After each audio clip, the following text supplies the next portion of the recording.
semuanya, kembali lagi di Sanet Podcast. Perkenalkan, nama aku Fitri dan hari ini aku yang akan memandu acara Sanet Podcast hari ini. Nah, hari ini seru banget nih karena kita lagi main-main nih di salah satu cake shop yang hits banget di Cilegon, namanya Banana Cake. Nah, dengar-dengar nih dari tim riset kita, katanya penjualan atau omset dari Banana Cake ini udah sampai 100 juta per bulan. Penasaran banget kan? Nah, sekarang kita langsung aja yuk kenalan sama salah satu owner dari Banana Cake Shop. Assalamualaikum Bu. Waalaikumsalam. Bu, gimana Bu, sehat kabarnya? Alhamdulillah sehat. Nah Bu, bisa nggak sih Bu ceritanya dari awal gimana sih Ibu pertama kali bangun Banana Cake ini? Jadi Banana Cake sendiri tuh sebenarnya awalnya dari hobi.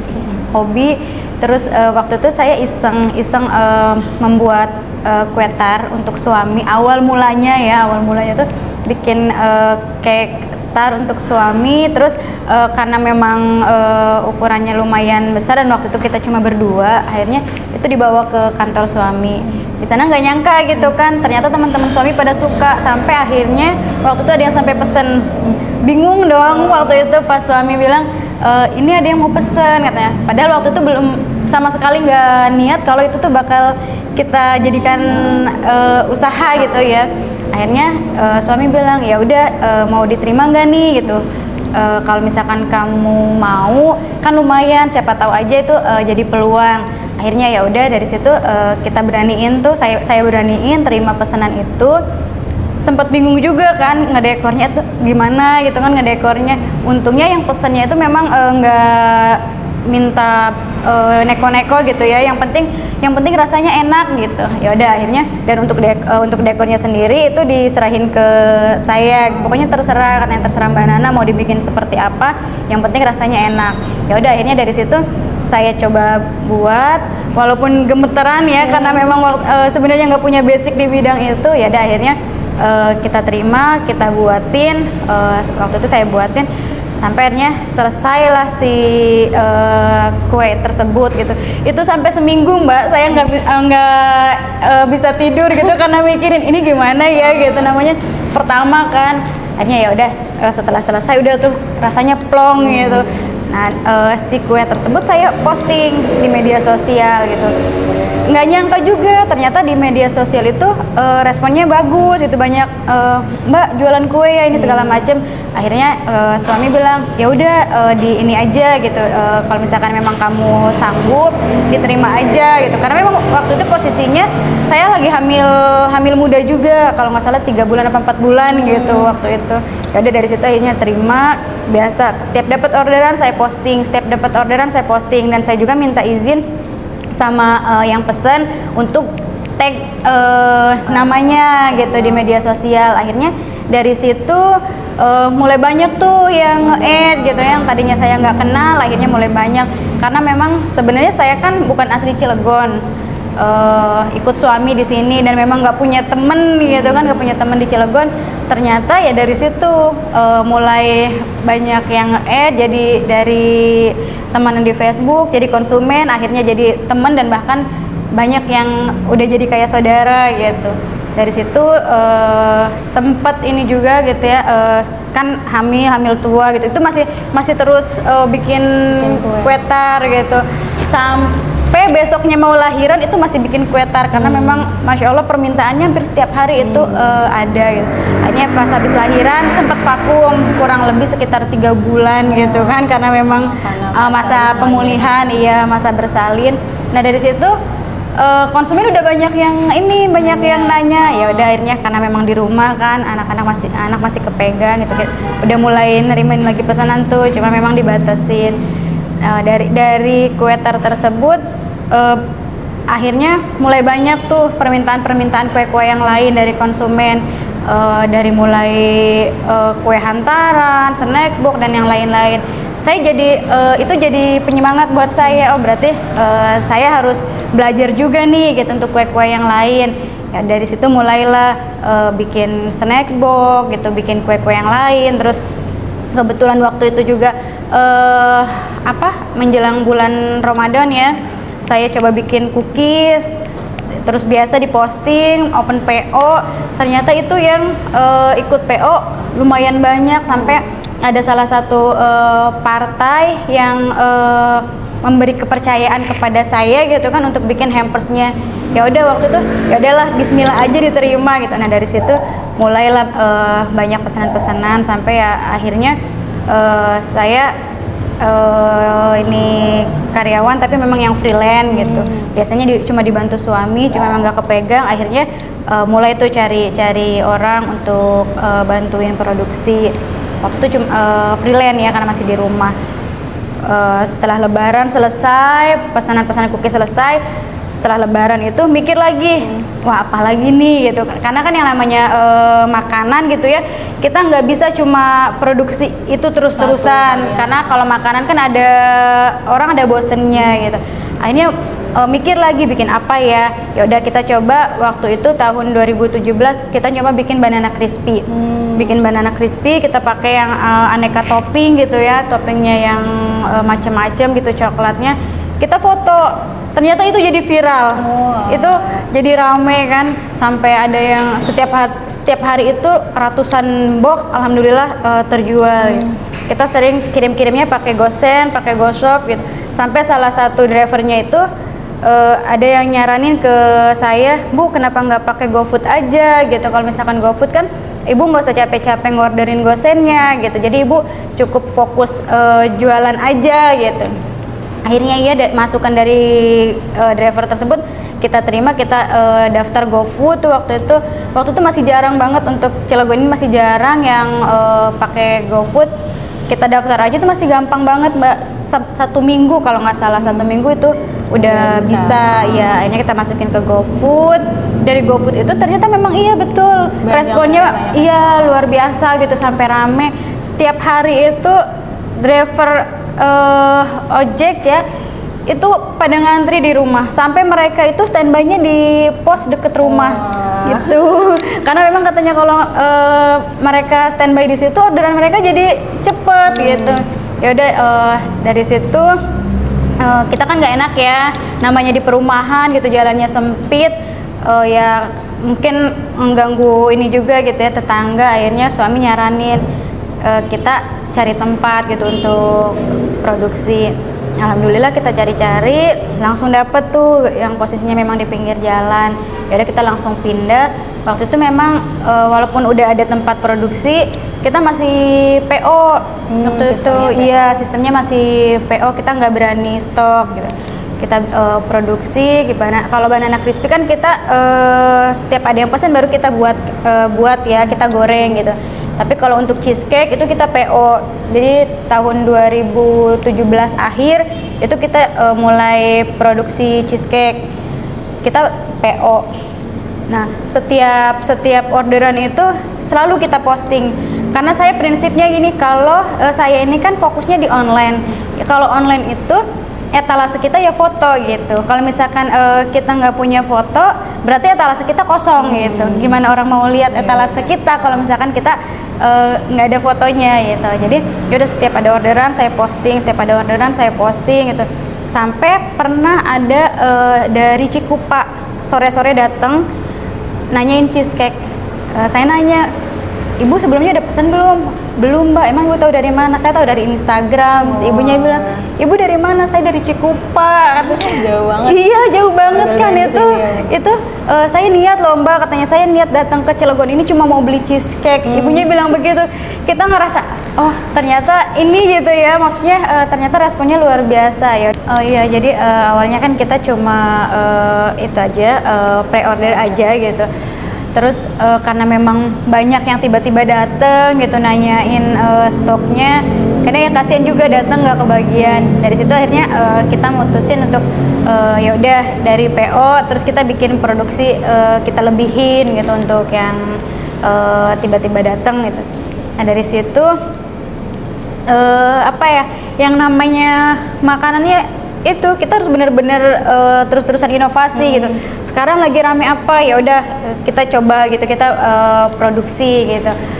Ya mungkin itu salah satu yang bisa membuat Banana sampai saat ini bertahan gitu ya. Kita memang inovasi, terus-terusan inovasi untuk bisa memenuhi permintaan customer gitu. Terus ya dari situ akhirnya kita bikin display gitu. Kita ini ya alhamdulillah sih semakin banyak konsumen yang tahu gitu di Grogol. Cuma memang waktu itu karena memang posisinya kan di dalam ya, di dalam perumahan. Jadi yang masuk ke dalam, yang datang ke Banana Cake itu memang yang sudah niat beli gitu, yang sudah beli, yang sudah pesen gitu. Nah akhirnya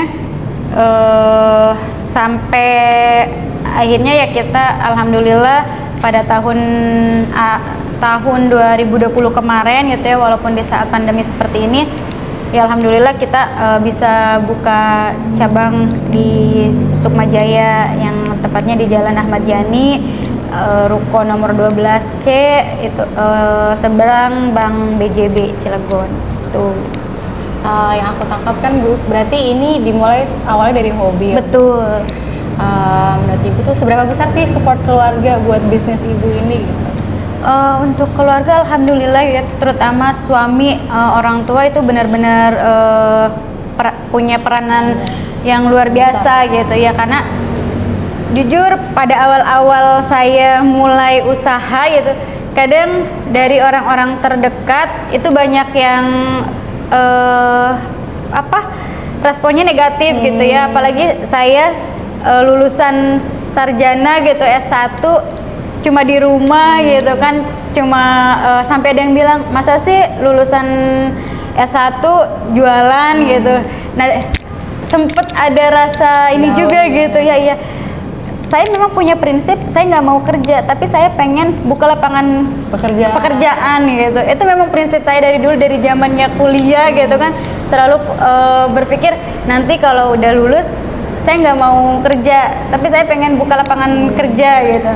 Sampai ya alhamdulillah mungkin ini salah satu doa yang Allah ijabah gitu, dan disupport juga sama orang tua selalu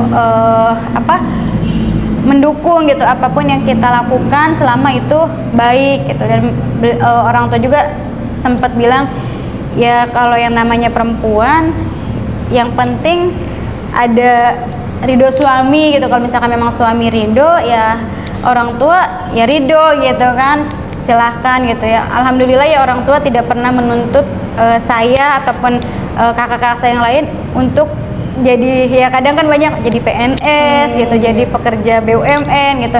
Alhamdulillahnya orang tua nggak pernah gitu, tapi selalu mensupport apapun yang jadi pilihan anak-anaknya gitu. Itu jadi jadi motivasi untuk saya gitu. Oke. Aku mau tahu nih Bu, dari awal Banana Cake ini buka, apa sih kesulitan terbesarnya gitu? Kalau untuk kesulitan karena memang kita ini kan produknya lebih ke produk basah ya. Jadi kalau kayak konsumen-konsumen yang di luar Cilegon itu kalau misalkan kita kirim-kirim memang resikonya lumayan besar gitu. Jadi kayak cheesecake kayak sekarang kita sudah mulai bisa kirim-kirim luar kota, cuma memang untuk kota-kota yang terjangkau dengan JNE Yes gitu ya, memang pengirimannya cepat gitu. Iya, belum bisa ke jauh-jauh yang memang butuh pengiriman waktu yang lama gitu.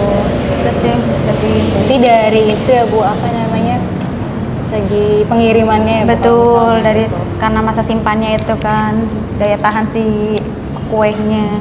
Nah, tadi kan dari tim riset kita nih dengar-dengar nih Bu, katanya omsetnya udah sampai 100 juta per bulan. Wih, keren banget Bu itu. Masya Apa sih Allah. rahasianya? Apalagi sekarang kan pandemi nih Bu, bisnis-bisnis lain malah turun, tapi Banana Cake ini bisa naik Bertahan. bisa sampai 100 juta per bulan. Itu gimana Bu Iya, rahasianya? alhamdulillah sih ya, kita juga bersyukur banget gitu, alhamdulillah di tengah pandemi ini ya untuk jangankan untuk naik, untuk bisa bertahan aja itu udah alhamdulillah gitu ya.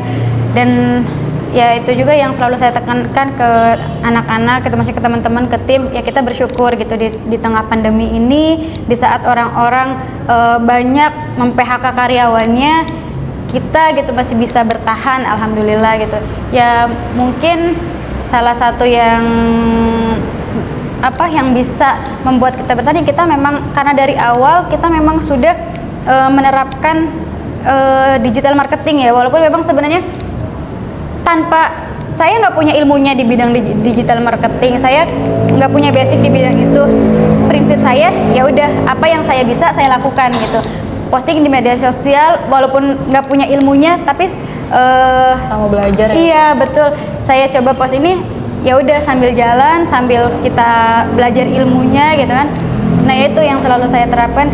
Pokoknya walaupun kita nggak punya ilmunya di bidang digital marketing, tapi ya udah kita maksimalkan yang kita bisa gitu. Yaitu salah satunya kayak selalu posting gitu di media sosial, karena kan zaman sekarang ini era digital ya, orang-orang kemana-mana yang dibawa pasti HP. Mungkin disuruh milih bawa HP atau bawa dompet, orang bakal lebih milih bawa HP gitu.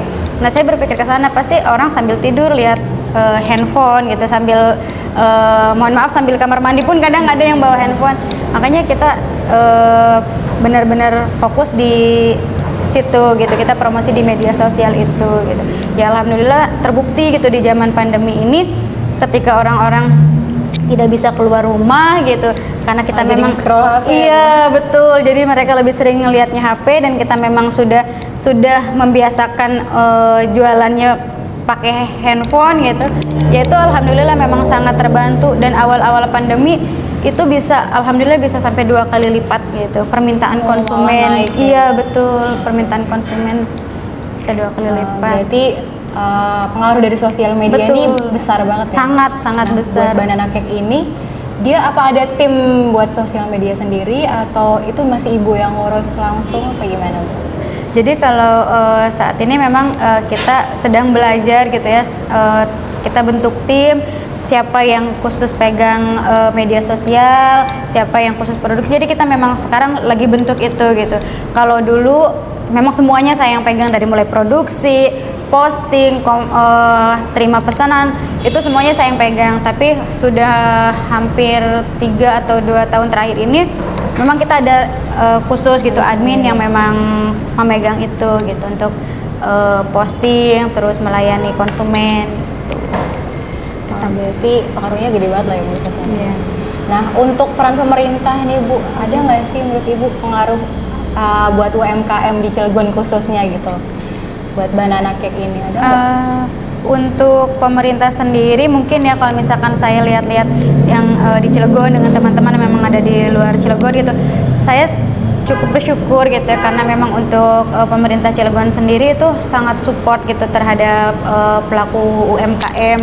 Ya contohnya saya gitu, saya di bawah binaan Dinas Koperasi Kota Cilegon itu sangat terbantu dengan adanya fasilitas-fasilitas yang diberikan oleh Dinas Koperasi Cilegon. Contohnya misalnya kayak pelatihan tentang legalitas, tentang perizinan dan yang lain-lain. Itu menurut saya sangat memberikan support yang besar gitu ya terhadap kemajuan UMKM gitu. Terus ya yang saat ini dilakukan oleh wakil wali kota kita gitu ya, yang setiap hari Rabu itu kalau nggak salah selalu melakukan kunjungan ke UKM-UKM. Menurut saya tuh salah satu bentuk support beliau gitu terhadap pelaku UMKM yang ada di Cilegon ini gitu. Mungkin ya itu sih yang saya rasakan sampai saat ini gitu ya. Jadi ada support dari pemerintah tersendiri terhadap pelaku-pelaku UMKM. Berarti peran pemerintah ini lumayan besar juga ya Bu buat Ya cukup dirasakan lah gitu sama pelaku-pelaku UMKM, khususnya buat saya gitu, buat Banana Cake. Nah sekarang aku mau nanya nih sama Ibu, Ibu kan berarti dari umur berapa? Udah 5 tahun, sekarang 52, berarti 27 tahunan ya, 28 tahun saya mulai ini, sekarang 32. Sebagai perempuan gitu Bu, yang mulai bisnisnya sendiri dari awal, itu Ibu ada struggle sendiri nggak sih Bu, atau kesusahan sebagai perempuan Ibu di antara kan lebih banyak laki-laki nih Bu yang ada di industri ini gitu. Nah, menurut Ibu gimana sih? Sebenarnya apa ya, kalau untuk dibilang kesulitan memang bukan ya, yang setiap ada kesulitan, kalau menurut saya kalau selagi kita bisa menjadikan itu tuh sebagai tantangan, sepertinya apa ya, nggak terlalu ini juga sih, kayak misalkan perempuan biasanya identiknya perempuan di rumah, terus di dapur ngurus anak gitu. Ya kembali lagi ketika peranan suami gitu ya, bisa apa ya namanya, toleransi gitu ya, tidak memandang bahwa perempuan itu di rumah, perempuan itu cuma ngurus anak gitu. Selagi seorang suami, seorang laki-laki bisa toleransi gitu, bisa memberikan ruang untuk istrinya bergerak gitu, untuk istrinya berkembang, menurut saya sih enggak ya. Maksudnya karena memang mungkin karena memang saya disupport penuh oleh suami gitu ya. Suami ya memang suami sendiri kalau untuk awalnya kalau saya kerja itu nggak boleh, nggak boleh kan. Kalau misalkan memang kamu mau usaha, silahkan usaha. Tapi kalau misalkan kerja, beliau nggak, memang dari awal nikah itu sebenarnya nggak ngizinin saya kerja gitu, kerja di luar. Emang kalau misalkan memang mau ya silahkan usaha gitu. Jadi ketika saya memilih untuk usaha, ya alhamdulillah sih suami bener-bener support gitu. Jadi dari segi usaha kita bareng-bareng, ngurus anak bareng-bareng gitu. Jadi alhamdulillah sih sampai detik ini menurut saya nggak ada kendala yang berarti ya. Aku mau nanya juga nih Bu, Ibu pernah nggak sih ngalamin kayak demotivasi, mulai semangat di awal nih, tapi tengah-tengahnya nih udah mulai males nih. Gimana sih Ibu upaya Ibu supaya bisa semangat lagi gitu? Apalagi kayak aku nih aku punya bisnis juga, cuma pertamanya ini aku semangat banget. Nah pas di tengah-tengah nih udah mulai kayak males gitu. Apa sih upaya buat Ibu buat bisa nanggulangin itu? Sebenarnya manusiawi ya, apalagi yang namanya perempuan kadang kalau udah datang moodnya nggak bagus, udah itu jadi ini banget ya.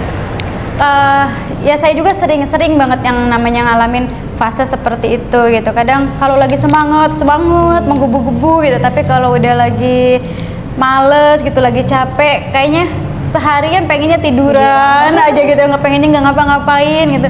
Itu sering sih saya juga mengalami fase itu. Cuma kadang yang jadi motivasi saya adalah ya saya membangun usaha dari sekarang gitu, karena saya pengen ketika nanti saya sudah tua, suami sudah tua, kita pengen usaha ini sudah jalan gitu. Jadi kita nggak perlu terjun lagi di usaha kita, cukup kita menikmati. Nah untuk bisa menikmati nanti di masa tua, otomatis kan dari sekarang kita harus benar-benar berusaha gitu, agar nanti di masa tua ya kita tinggal menikmati gitu. Terus kadang kalau misalkan saya udah lagi capek gitu, lagi males-malesan, saya ingat, oh iya saya punya karyawan, mereka harus digaji gitu.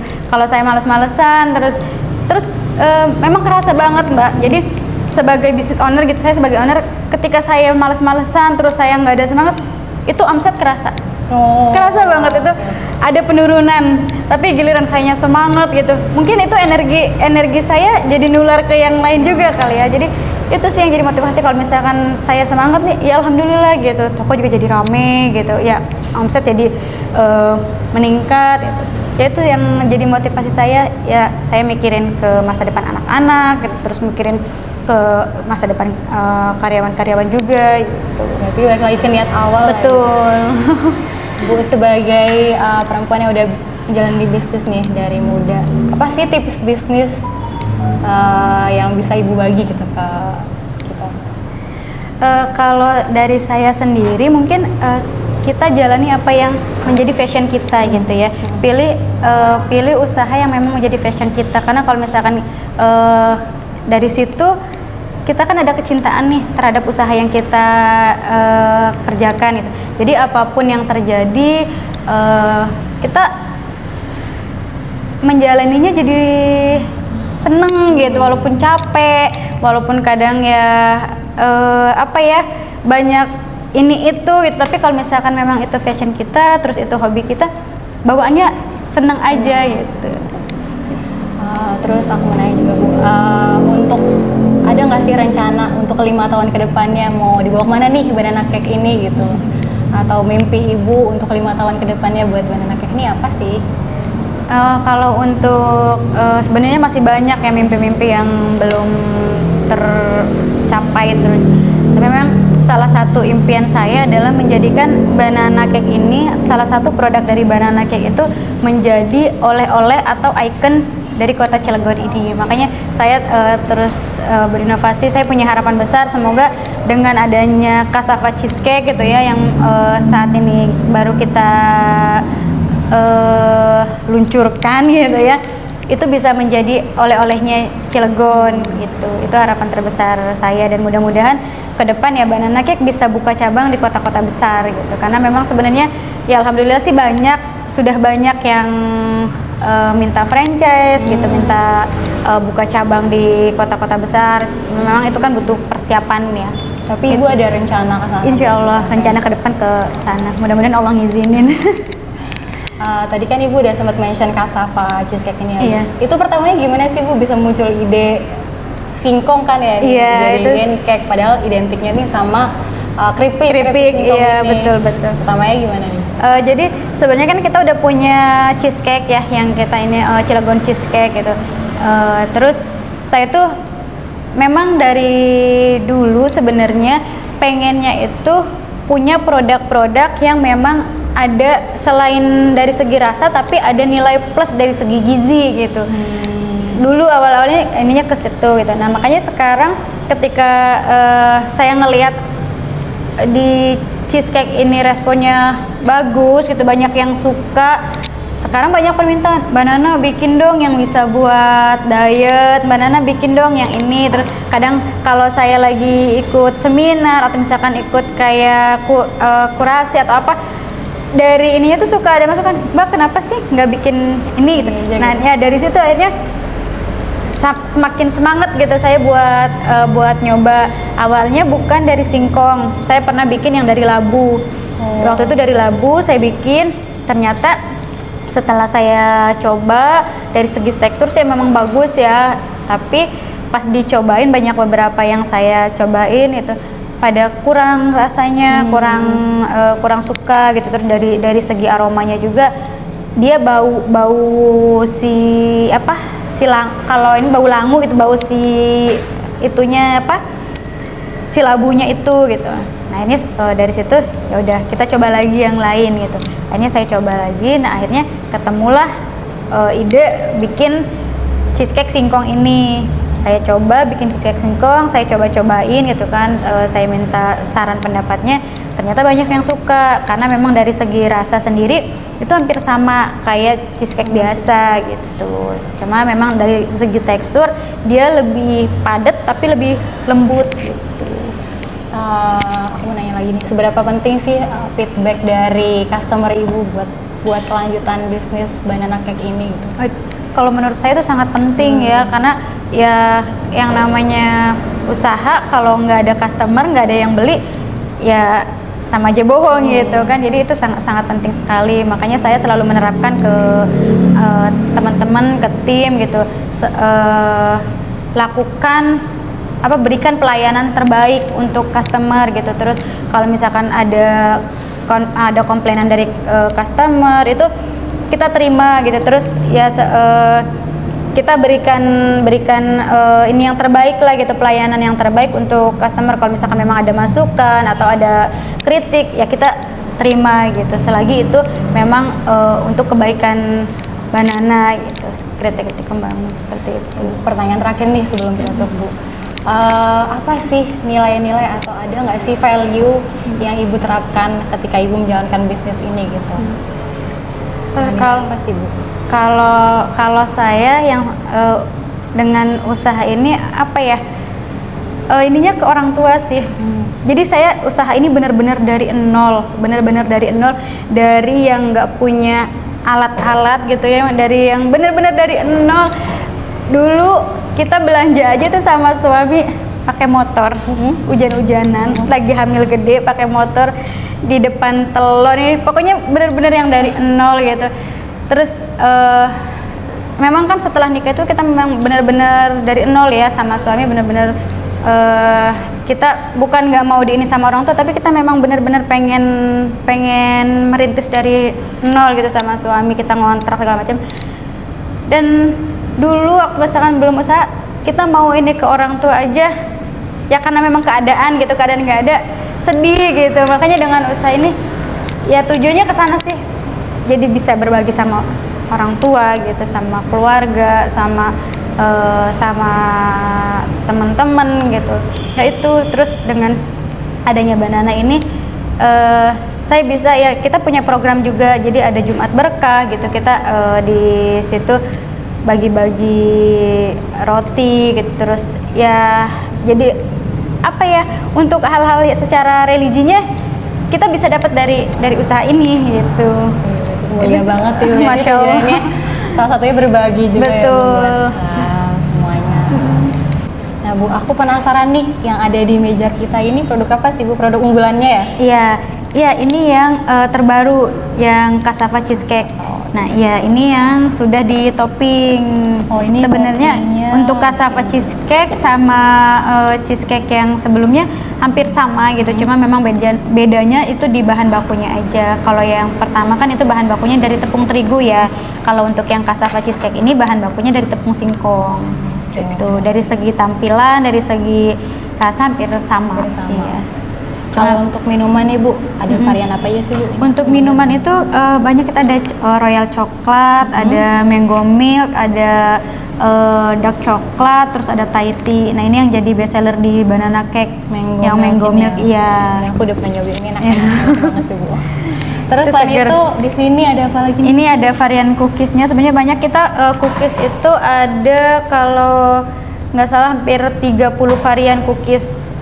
Ini salah satunya ini ya. Jadi bulan Ramadan itu alhamdulillah, Ramadan kemarin itu sampai bener-bener kehabisan, nggak ada stok kosong semua. Ini puasa kemarin, Masya Allah, saya juga nggak nyangka, oh ternyata luar biasa gitu ya, sampai bener-bener habis Mbak, sampai bener-bener kosong sampai malam takbir. Hebat banget, berarti permintaannya banyak banget ya Bu di bulan Ramadan? Iya, bulan Ramadan ini banyak banget, karena memang kita kan bikin hampers juga ya, itu dari instansi, banyak yang ini juga dari perbankan gitu.